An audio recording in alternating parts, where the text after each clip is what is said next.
Hello, hi, and welcome everyone in this brand new tutorial of English language. I'm a regular English teacher, Madan Sharma, and today we are going to discuss a very wonderful topic, that is voice. Voice is one of the most important parts of English grammar.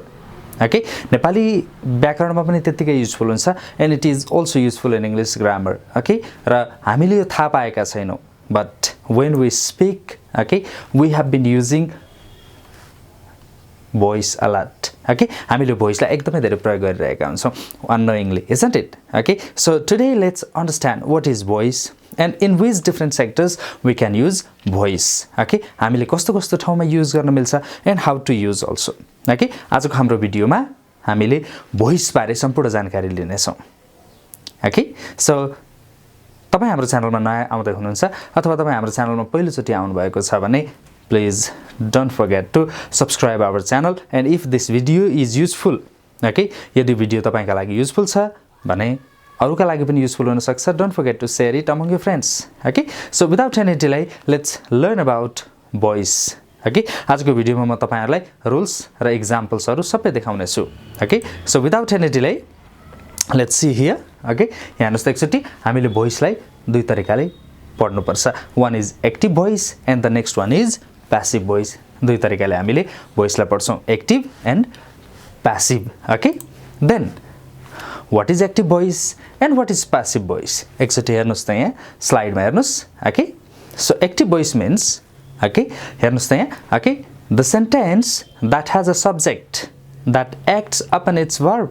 भनेको चाहिँ subject को relation directly verb सँग हुन्छ अथवा चाहिँ subject चाहिँ, okay, subject र verb चाहिँ आइडेन्टिकल हुन्छन्. In such situation we call active sentences. Okay, त्यस्तै गरेर अब के हुन्छ भने जस्तो सब्जेक्ट भनेको चाहिँ के हुन्छ भने it performs, okay, the verb's action, हैन, verb को चाहिँ काम चाहिँ केले गर्छ, सब्जेक्टले गर्छ.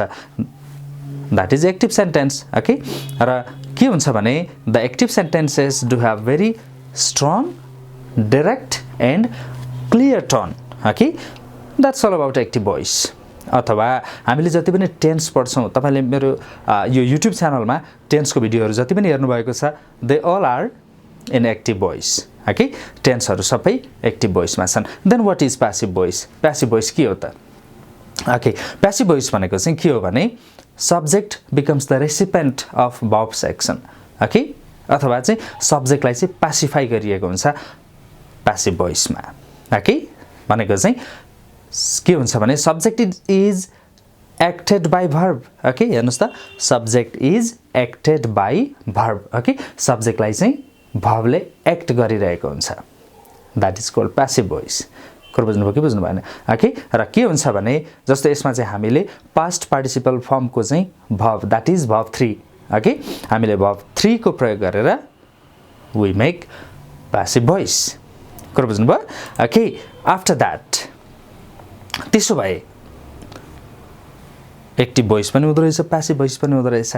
Then how to change from active voice to passive voice? यदि तपाईले active voice बाट passive voice मा चेन्ज गर्न चाहिँ सक्नु भयो भने obviously you can change from passive voice to active voice as well. Okay, तपाईले passive बाट active मा पनि चेन्ज गर्न सक्नुहुन्छ, but you need to know the rules and regulations at first. तपाईले सुरुमा rules and regulations चाहिँ जान्नै पर्छ. Okay, so let's learn about these rules. Okay, the first rule says, okay, we have to change the verb, okay, main verb of that particular sentence into verb 3. Okay, हामीले verb 3 मा change गर्नुपर्छ, भनेको past participle बनाउनु पर्छ. That is number 1. जुनसुकै form को verb होस्, for example I'm eating rice छ भने त्यो eating लाई पनि eaten बनाउनु पर्यो. Okay, similarly second rule ले भन्छ, okay, हामीले के गर्नुपर्छ रे भन्नेदेखि चाहिँ, okay, हामीले सब्जेक्ट लाई चाहिँ एजेन्ट अफ एक्सन बनाउनु पर्छ. कुरा बुझ्नुभयो?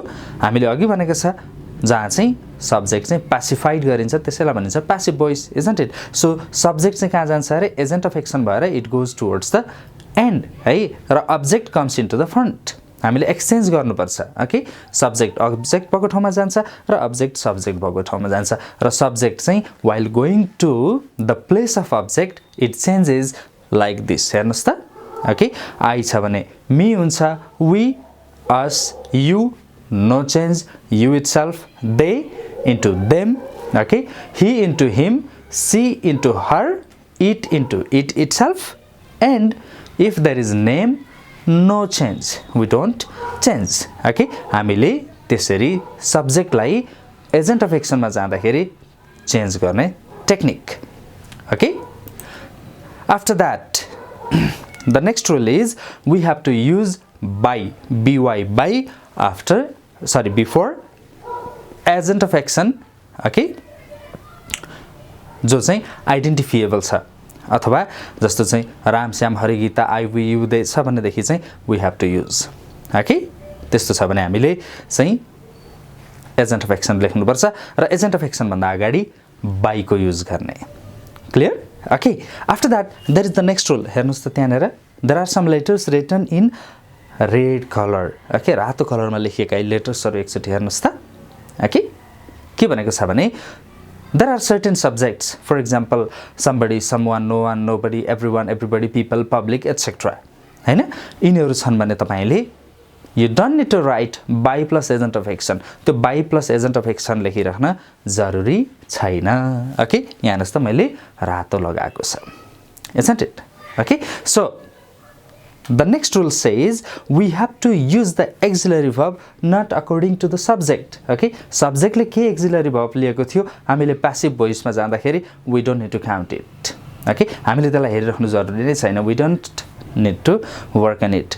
हामीले के गर्ने भन्दाखेरि we have to use the auxiliary verb not according to the subject but according to the object.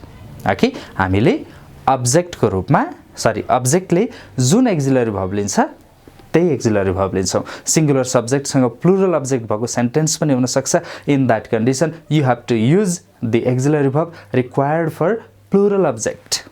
Clear?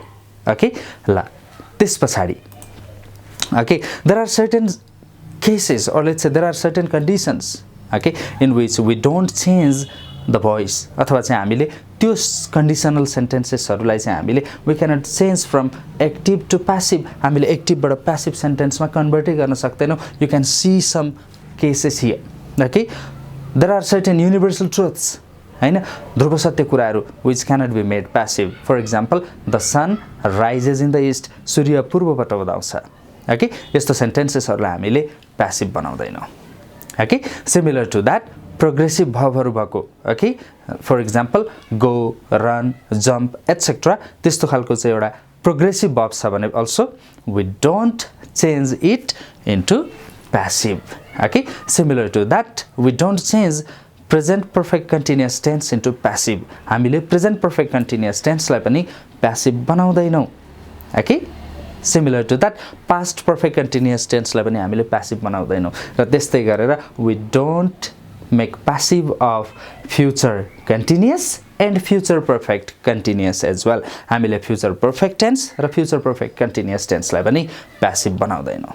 Okay, so you need to remember these. अब तपाईले के गर्नु पर्यो 12 वटा टेन्समा यो 4 वटा टेन्सलाई हटाइदिनु पर्यो.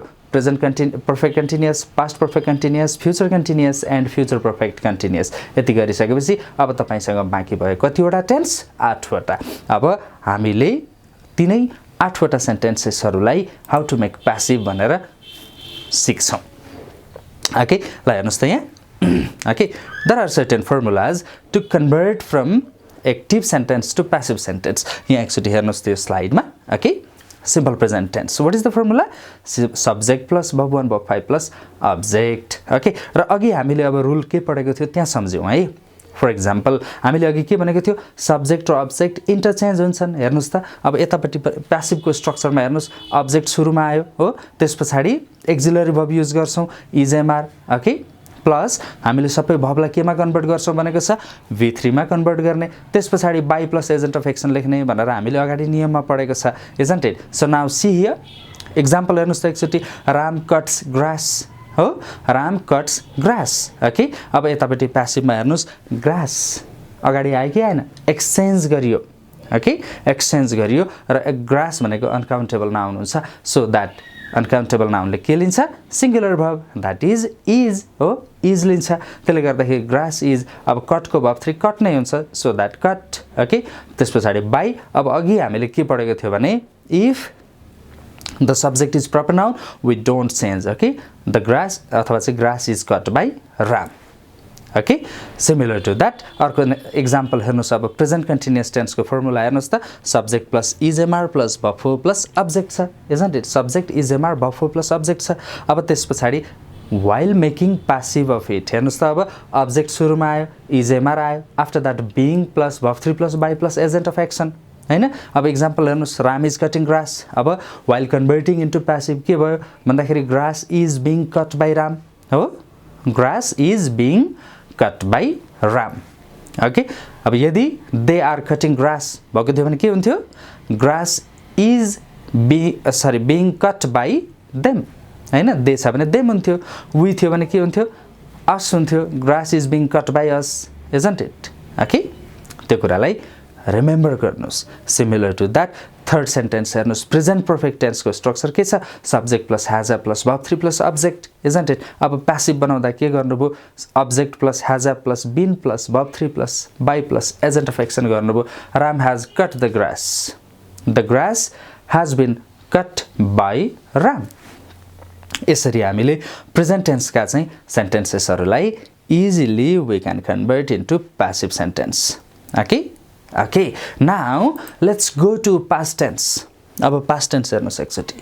Okay, past tense is very easy.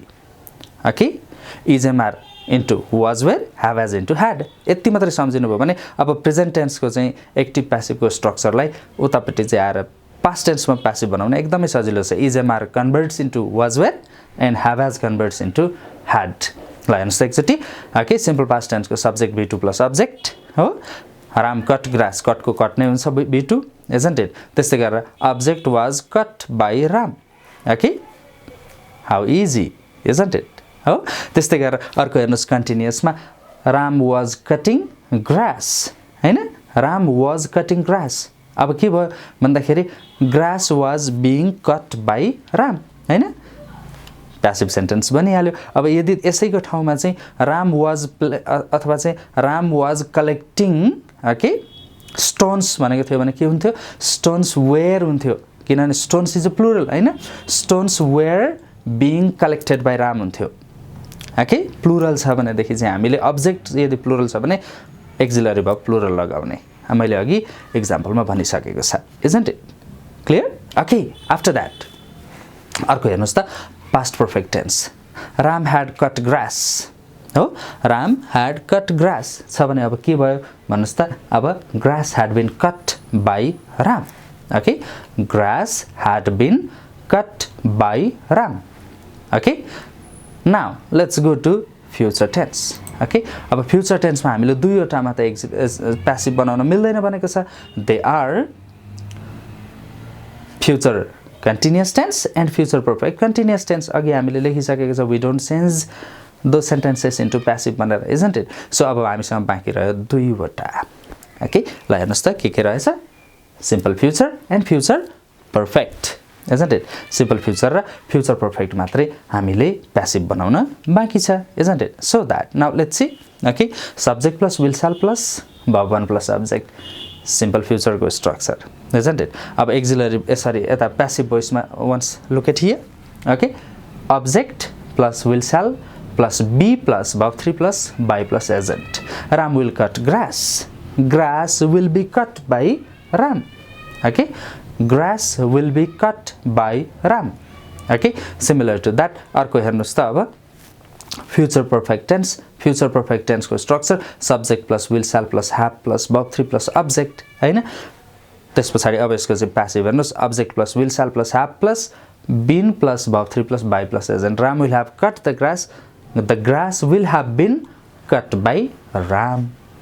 ल हेर्नुस् त हामीले कतिवटा सक्यौं, 8 वटा टेन्सहरुमा how to change those sentences into passive भनेर already discuss गर्यौं. now okay, अझै एउटा दुईटा कुराहरुलाई हेरौं.